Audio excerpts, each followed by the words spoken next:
Hello, my name is Bob Mack, Principal Broker, owner of Advanced Solutions Property Management. I'm here today to discuss property inspections and tenant accountability. When we talk about property inspections, I always tell owners that the most important interaction they can have with tenants is the initial walkthrough inspection. Once you have collected security deposits and the leases have been signed, it's time for a walkthrough with the tenant. I can't tell you how many owners have hired us, and when we ask for the initial walkthrough inspection report, they don't have one. This makes it very difficult to hold tenants accountable to damage issues without an initial inspection. You should have an inspection form at the time of walkthrough that will also be used at the exit inspection you conduct at the time of move out. Let the tenant hold onto the form as you go through the property so he or she can mark down any problems or issues that need to be addressed. If something is wrong, fix it right away.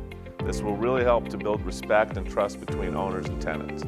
We also highly recommend taking a video of the property while conducting the entry inspection. We also like to include a price list for damage and repair cleaning costs with the inspection form so that tenants will know how much each problem, if present, at the end of the lease will cost.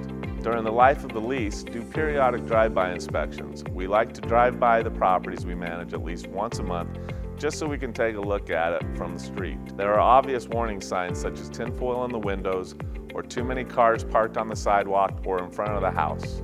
If you identify external issues, immediately post a comply or vacate notice that has a mandatory internal inspection included after the 3-day notice period is up.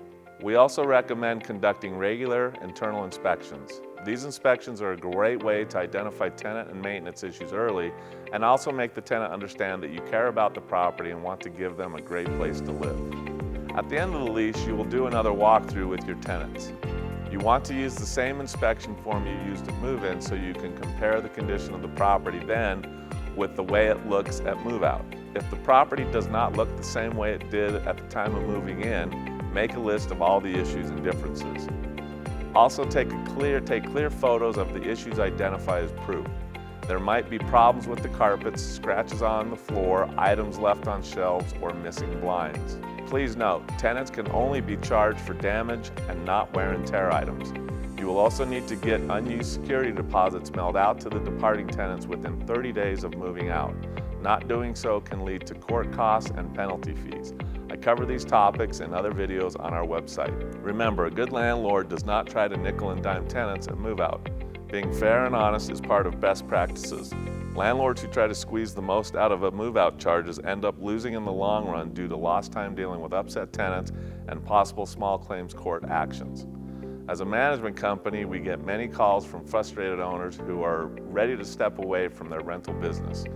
We understand the aggravation of dealing with rental properties. At ASPM, we have proven systems and procedures to handle all aspects of managing your property. If you are thinking about calling in for professional help, we would be more than happy to discuss your situation.